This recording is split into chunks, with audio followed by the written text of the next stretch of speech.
नमस्कार, मैं हूं पीयूष पांडे और आप देख रहे हैं चुनाव आज तक। हर हफ्ते की तरह इस बार हाजिर हूं फिर अपना खास सेगमेंट लेकर इलेक्शन विलेक्शन विद राजदीप के साथ। सर, आपका बहुत बहुत स्वागत है आपके ही सेगमेंट में। सर, पहला सवाल आपसे मेरा ये है कि यूपी में दो लड़के फिर साथ आ गए हैं, पहला कमेंट आपका। देखिए, 2017 में जब दो लड़के साथ में आए तब ऐसा लगा कि कोई एक नया समीकरण हो रहा है, उत्तर प्रदेश की राजनीति बदल रही है। तब आपको मालूम होगा कि अखिलेश यादव जो थे उस समय मुख्यमंत्री थे उत्तर प्रदेश के, तो समाजवादी पार्टी का एक होल्ड था।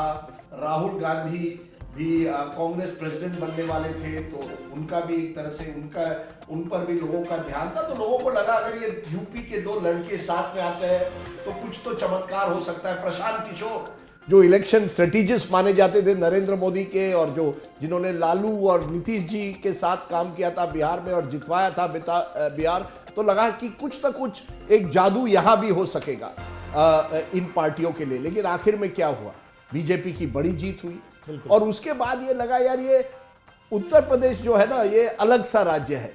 केवल कांग्रेस और समाजवादी पार्टी के एक साथ आने से उत्तर प्रदेश की राजनीति नहीं बदल सकती जब तक केमिस्ट्री नहीं है। Exactly. क्या होता है कि ये जो अलायंसेस कब चलते हैं, गणित भी चाहिए लेकिन केमिस्ट्री भी चाहिए। तो ये यूपी के दो लड़कों में एंड में तो ना गणित था उनके साथ और ना ही केमिस्ट्री पूरी तरह से बन। केमिस्ट्री पे सर सवाल मैं फिर पूछूंगा आपसे, लेकिन चूंकि आप अंदर की खबर रखते हैं बहुत सारी, एक बात सामने आई इस अलायंस को लेकर कि प्रियंका गांधी का एक फोन गया अखिलेश के पास और ये गठबंधन हो गया जो इतने दिनों से अटका हुआ था। तो प्रियंका गांधी ने कहा क्या एग्जैक्टली? देखिए, प्रियंका गांधी लगातार, जब वो उत्तर प्रदेश में जनरल सेक्रेटरी भी थी, ये कहा जा रहा है वो चाहती थी कि या तो अखिलेश यादव के साथ या मायावती के साथ कांग्रेस गठबंधन करे। राहुल गांधी दूसरी तरफ से समझते हैं कि अगर कांग्रेस को मजबूत करना है तो वो किसी पार्टी के साथ न जाए तो अच्छा होता है, विशेषकर विधानसभा चुनाव में जहां आपको अपनी लोकल यूनिट पर थोड़ा भरोसा तो करना चाहिए।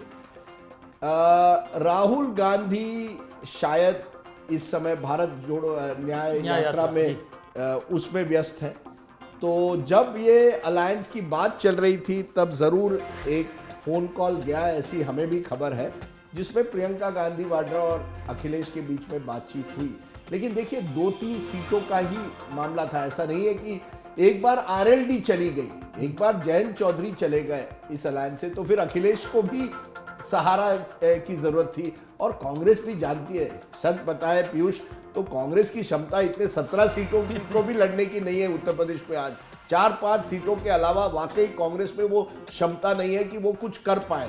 ज्यादा से ज्यादा आप 8-10 लीजिए।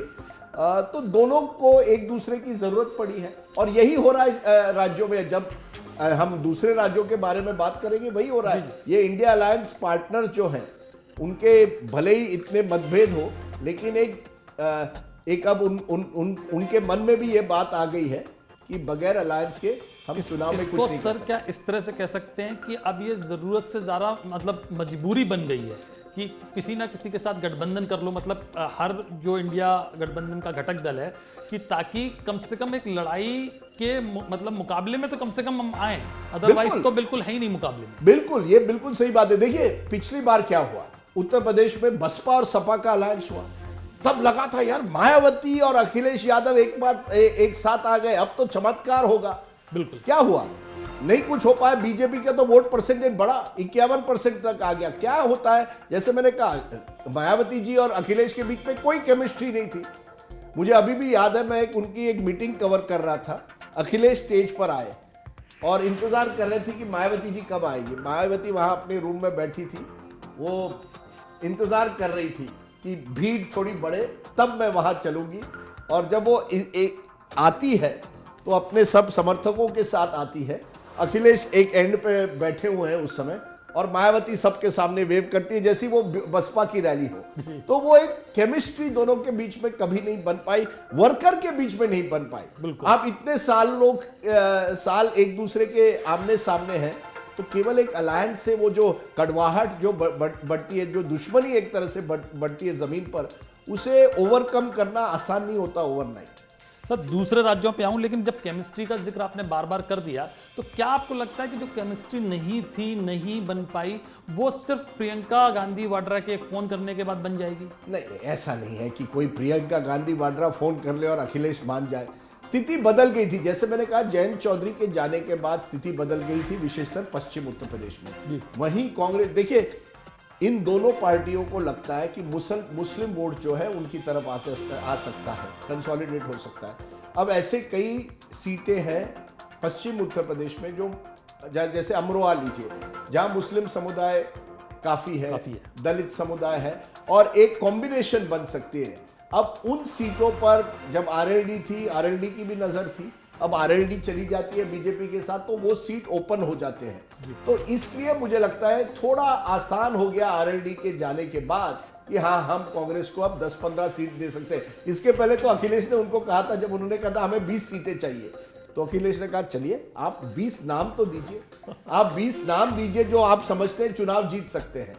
और एंड में 17 पर इनका मामला। कांग्रेस के लिए तो विन विन सिचुएशन है कि 17 सीट कम से कम मिल गई। अब जीतती कितनी है कांग्रेस, ये आने वाले वक्त में पता चलेगा। लेकिन सर अब बात दिल्ली की, दिल्ली में भी ऐसा लग रहा है कि गठबंधन हो जाएगा, 4-3 का फॉर्मूला लगभग सामने आ गया है।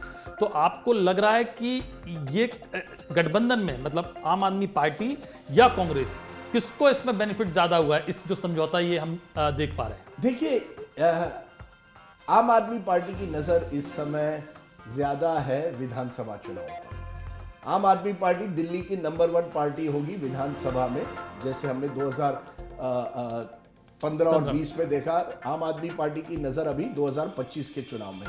लेकिन आम आदमी पार्टी ये भी जानती है कि एक ऐसे समय जहां उनके नेता जेल में है, जो ईडी का शिकंजा है, उन्हें भी अपनी अपना एक महत्व एक तरह से इंडिया अलायंस को दिखाना है। एकला चालो रे नहीं चलेगा। तो आम आदमी पार्टी का तैयार होना कि कांग्रेस को 3 सीट देना, ये अपने आप में एक बड़ी बात है। कांग्रेस का मानना एक तरह से कि चलिए उसी अरविंद केजरीवाल के साथ जुड़ते हैं, जिसके साथ 6 महीने पहले हम कह रहे थे वो तो बीजेपी की बी टीम है। अब क्या करना चाहिए पीयूष, जब आप ये प्रोग्राम करते हो ना, इन सबके पुराने बाइट्स चलाया करें। एक बार आप पुराने इनके बाइट चलाओगे तो आप देखोगे हमारी राजनीति कैसी बदलती है। 6 महीने पहले, 7 महीने पहले कांग्रेस के नेता कह रहे थे अरविंद केजरीवाल बी टीम है। अरविंद केजरीवाल या आम आदमी पार्टी कह रही थी यार कांग्रेस जो है ना वो बीजेपी को टक्कर नहीं। अरविंद केजरीवाल एक सीट से ज्यादा देने को तैयार नहीं थे कांग्रेस को। देखिए, पंजाब में इनका अलायंस नहीं बना। अब क्या आप क्या चाहती है, इस अलायंस के जरिए थोड़ा नेशनल भी बने। हरियाणा में 1 सीट चाहती है, गुजरात में 2 सीट। अब गुजरात में 2 सीट देना भी बहुत बड़ी बात होगी। हालांकि मुझे लगता है गुजरात में मोदी जी को इस समय 1 भी सीट में हराना मुश्किल है, और ये भी बात चल रही है कि असम में उनको 1 सीट मिल सकती है।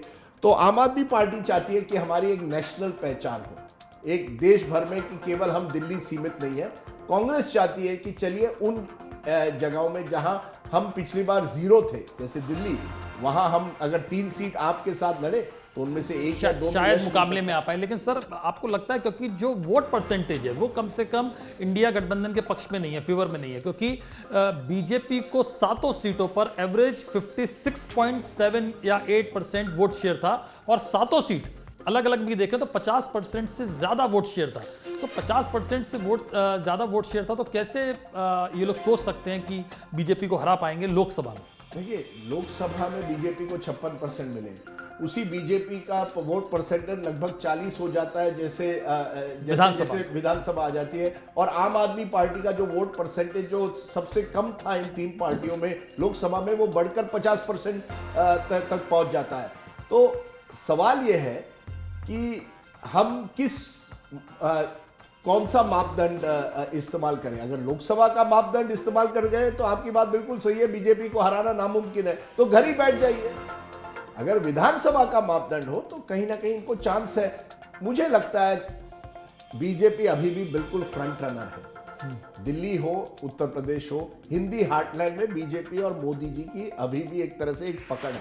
लेकिन कम से कम जब आप एक साथ आते हैं तो आप फाइट में तो आते हैं। जब तक आप फाइट में नहीं आए तो आपके जो समर्थक हैं वो आपको वोट ही क्यों देंगे? आपको सर ये लग रहा है कि ये जो यूपी में गठबंधन हुआ और दिल्ली में कम से कम सहमति बन गई है, इसके बाद इंडिया गठबंधन में एक कम से कम थोड़ा सा जोश आएगा, आखिरी राउंड चल रहा है, बिल्कुल चुनाव की घोषणा होने वाली है 10-12 दिनों में, तो कम से कम हम मुकाबला कर पाएंगे। अब उनको फिर ये जोश लौट रहा है, थोड़ा जोश लौट रहा है और इससे मुकाबला कम से कम इंटरेस्टिंग होगा। नहीं, कुछ जगहों में इंटरेस्टिंग होगा। पश्चिम उत्तर प्रदेश के कुछ जगहों में इंटरेस्टिंग हो सकता है, जहां समाजवादी पार्टी और कांग्रेस साथ आए।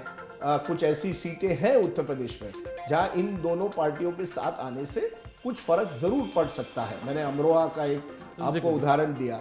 उसी तरह से दिल्ली की कुछ सीटें हैं जहां हो सकता है कि इन दोनों पार्टियों का आना उनको एक तरह से फाइट में ला सकता है। फिर वो पूर्व दिल्ली हो, चांदनी चौक हो, फाइट में तो कम से कम आ जाते हैं। लेकिन मुश्किल बहुत है और देर बहुत हो चुकी है। अब मुझे लगता है नैरेटिव सेट एक तरह से हो गया है और उसे बदलना बहुत मुश्किल होगा इस इंडिया अलायंस को इस चुनाव में। मुश्किल बहुत हो गई है, देर बहुत हो चुकी है। सर, एक शख्सियत है ममता बनर्जी, तो आपको लग रहा है कि ये जो पूरा खेला हो रहा है, अब दोबारा गठबंधन बनता दिख रहा है, थोड़ी बहुत सहमति बन रही है, थोड़ा लोग झुक रहे हैं, कॉम्प्रोमाइज़ कर रहे हैं, उनको समझ में आ रहा है कि मोदी को हराना मुश्किल ही नहीं नामुमकिन है, तो ऐसे में क्या ममता बनर्जी का स्टैंड आपको चेंज होता हुआ दिख रहा है? कुछ हो सकता है कि हो जाए, हो सकता है। मैं एक महाराष्ट्र के नेता से कल मुंबई में बात कर रहा था और उनका कहना है कि आखिर में सब एक साथ आ जाएंगे। भले ही थोड़ा, जैसे आपने कहा, कॉम्प्रोमाइज करना पड़े। ममता बनर्जी ने कहा 42 में से केवल 2 सीटें मैं कांग्रेस को दूंगी, एक बहरामपुर की, एक नॉर्थ मालदा की। हो सकता है 2 की जगह 3 दे दे, और कांग्रेस को भी मानना पड़ेगा कि चलिए, जैसे दिल्ली में हमें आम आदमी पार्टी 3 दे रहा है, वहां बंगाल में 3 देकर कुछ कर सकते हैं। तो दोनों तरफ से गिव एंड टेक होना पड़ेगा। पर जब तक आप 1-on-1 फाइट्स जो है, भाजपा बनाम कांग्रेस, मध्य प्रदेश, उत्तराखंड, राजस्थान, हरियाणा, इन राज्यों में जब तक कांग्रेस बीजेपी को टक्कर नहीं दे पाएगी या हरा नहीं पाएगी, तब तक कुछ नहीं बदलने वाला। ये चुनाव उन राज्यों का है पीयूष, वहां कोई इंडिया अलायंस नहीं है, वहां कांग्रेस बनाम बीजेपी है। बिल्कुल, ये राज्य है गुजरात जो डिसाइड करेंगे कि सरकार किसकी दिल्ली में बननी है। और राजस्थान, मध्य प्रदेश, जहां पूरी की पूरी सीटें बीजेपी के पास हैं, जब तक मुकाबला बराबरी का नहीं होगा। इस हफ्ते सर एक पर्सनैलिटी और चर्चा में रही, वो थी प्रमोद कृष्णम, जिन्होंने कालकी धाम का जब शिलान्यास हुआ, प्रधानमंत्री पहुंच गए, योगी जी पहुंच गए और वहां से एक अलग नैरेटिव सेट किया गया। लेकिन आपको लगता है कि अब प्रमोद कृष्णम संभल से चुनाव लड़ेंगे बीजेपी के टिकट पर और कांग्रेस के खिलाफ एक नया? देखिए, बीजेपी एक ऐसी पार्टी है जहां वो किसी का इस्तेमाल कभी भी कर सकती है। फिर वो अशोक चव्हाण को नांदेड़ में हो, या जो चर्चा में चल रहा है कि कमलनाथ के बेटे नकुलनाथ का छिंदवाड़ा में हो, या आचार्य प्रमोद किशन, जो मुझे नहीं लगता उनको सीट मिलेगी, लेकिन उनको भी कैंपेन की तरह से आगे बढ़ाया जाएगा कि कांग्रेस जो है एंटी हिंदू है, हिंदुओं के खिलाफ है। आप पहले दिखाइए, बीजेपी का साफ है, पहले आप दिखाइए आप वाकई हमें कोई फायदा पहुंचा सकते हैं, फिर हम सोचेंगे आपको क्या देना है। आप मेहनत करिए, आप हमारे पार्टी को आगे बढ़ाइए। फिर ज्योतिरादित्य सिंधिया ने मध्य प्रदेश की सरकार गिराई, उनके समर्थकों को मंत्री पद मिल गया, उनको खुद मंत्री बनाया गया।